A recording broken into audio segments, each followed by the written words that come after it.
16 तारीख 16वीं लोकसभा के लिए आज निर्णायक दिन है और देश में फिलहाल जो चुनाव नतीजों का रुझान है उसके मुताबिक फैक्टर नरेंद्र मोदी हावी हो चला है। और सिटी न्यूज रूम में भी लगातार सोशल मीडिया पर आने वाली रिएक्शंस पर पैनी निगाहें टिकी हैं। तमाम एडिटोरियल डेस्क पर कोशिशें की जा रही हैं कि किस तरह से मोदी फैक्टर यानी कि सोशल मीडिया के बेहतरीन इस्तेमाल के बाद सोशल मीडिया पर ही सबसे पहले किस तरह की रिएक्शंस का दौर शुरू हुआ है। और खासतौर पर आप देख सकते हैं कि लगातार एडिटोरियल डेस्क अपनी पैनी निगाहें टिकाए हुआ है। तमाम अपडेट्स सिटी न्यूज चैनल पर आप देख पा रहे हैं और सिटी न्यूज की एडिटोरियल टीम लगातार कड़ी मेहनत के बाद सेंसेक्स के आंकड़े से लेकर के चुनाव रुझान तक पल पल का अपडेट्स आप तक पहुंचा रही है। वाकई में ये फैक्टर मोदी है जिसने देश में काम किया है और सोशल मीडिया से शुरू हुई लहर आज ईवीएम मशीन में चुनाव नतीजों यानी कि वोटों की गिनती के साथ ही बाहर आ चली है। हमारे साथ सिटी न्यूज के सब एडिटर मनोज वाणी है, उनसे बात करते हैं। मनोज जी, फैक्टर नरेंद्र मोदी हावी हुआ है, सोशल मीडिया को एक हथियार बनाया था, पॉलिटिकल मैनेजमेंट का फॉर्मूला दिया था, कितना सक्सेसफुल है और एग्जिट पोल के आंकड़ों के बेहद करीब रहे चुनाव नतीजे? बिल्कुल सही कहा आपने। जिस तरह से देश में सोशल मीडिया ने एक आंदोलन को रूप दिया था, दामिनी हत्याकांड के समय हमने जिस तरह से उसे देखा था, उसके बाद में अन्ना हजारे जी का आंदोलन भी सोशल मीडिया में काफी छाया रहा था। और इन सब के बाद में बीजेपी ने इस चीज को कैच किया और इस चुनाव में सोशल मीडिया का बहुत अच्छा इस्तेमाल किया और यही चुनाव के नतीजे भी दर्शा रहे हैं कि वो उसमें पूरी तरह से सफल रहे। बिल्कुल, वाकई में एडिटोरियल डेस्क का भी यही एनालिसिस है कि सोशल मीडिया के बेहतरीन इस्तेमाल के साथ शुरू हुई मोदी की लहर, या कहा जाए फैक्टर नरेंद्र मोदी, एक बार कमल यहां पर खिलाता दिखाई दे रहा है। आपके पास चलते हैं, आज तक क्या अपडेट्स हैं? बिजनेस जगत किस तरह से जो है उछाल ले रहा है और खासतौर पर शेयर मार्केट और सेंसेक्स के आंकड़े किस तरह से चुनाव नतीजों के रुझान के साथ ऊपर आसमान को छू रहे हैं? देखिए मयंक जी, मैं कहना चाहूंगी कि अभी तो आज तो खैर रिजल्ट का दिन है। जब एग्जिट पोल आना शुरू हुआ था उसी वक्त से जो सेंसेक्स है उसने उछाल खाना शुरू कर दिया था और आज जब मोदी की जो लहर है वो आखिरकार सामने आती हुई नजर आ रही है, जो रुझान है वो भी केंद्र में बीजेपी की सरकार का दावा करते हुए नजर आ रहे हैं, तो उसके बाद में सेंसेक्स में जो है लगभग 366 अंकों का उछाल आया है और जिससे सेंसेक्स करीब 25,000 का आंकड़ा छू चुका है। और साथ ही आप देख सकते हैं, अगर हम बात करें निफ्टी की, तो निफ्टी भी 3,772 अंकों के उछाल के साथ बढ़त बनाए हुए है लगातार। और इसी तरह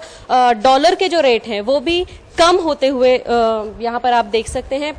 शेयर बाजार के लिए हम कह सकते हैं कि बीजेपी की लहर का शेयर बाजार पर जबरदस्त असर दिखाई दे रहा है। सही बात है, बीजेपी की लहर का शेयर बाजार पर जो है जबरदस्त असर है और सोशल मीडिया के बेहतरीन इस्तेमाल के बाद जो कुछ चुनाव नतीजों में कमाल हुआ है, लगता है कि एडिटोरियल डेस्क का भी एनालिसिस यही है कि कंप्यूटर से शुरू हुई है पॉलिटिकल मैनेजमेंट, अब धीरे धीरे ईवीएम मशीन्स के साथ पॉलिटिक्स को हाईटेक डेफिनेशन भी यहां पर दे रहा है। आगे बढ़ते हैं, निधि से बात करते हैं। निधि, क्या अपडेट्स हैं, क्या कुछ इलेक्शन रिजल्ट्स को लेकर आपका एनालिसिस है और सोशल मीडिया पर कैसे रिएक्शंस का दौर शुरू हो चला है?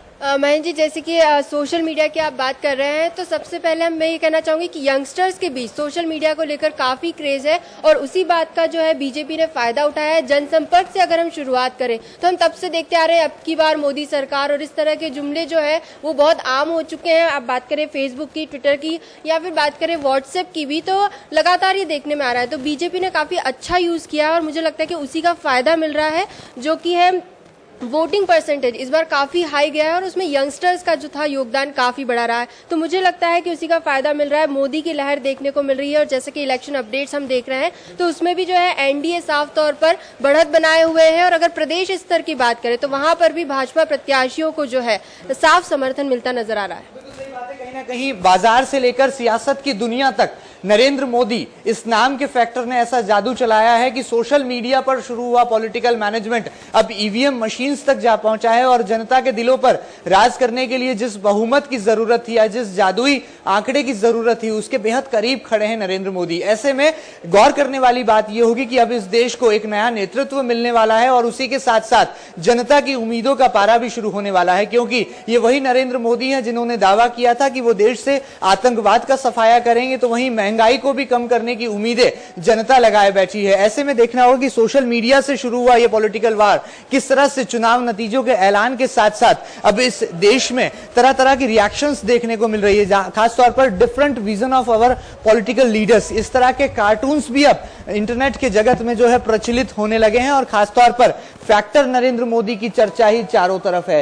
जो फिलहाल चुनाव नतीजे यहां पर दर्शा रहे हैं, मध्य प्रदेश की 29 सीटों की अगर हम बात करें तो साफ तौर पर 29 सीटों में कांग्रेस के दिग्गज साफ तौर पर हारते नजर आ रहे हैं। पूर्व प्रदेश कांग्रेस अध्यक्ष कांतिलाल भूरिया की बात करें तो 60,000 से ज्यादा मतों से पीछे चल रहे हैं। अरुण यादव जो कि वर्तमान कांग्रेस के अध्यक्ष हैं, उनकी बात करें तो वो पीछे चल रहे हैं।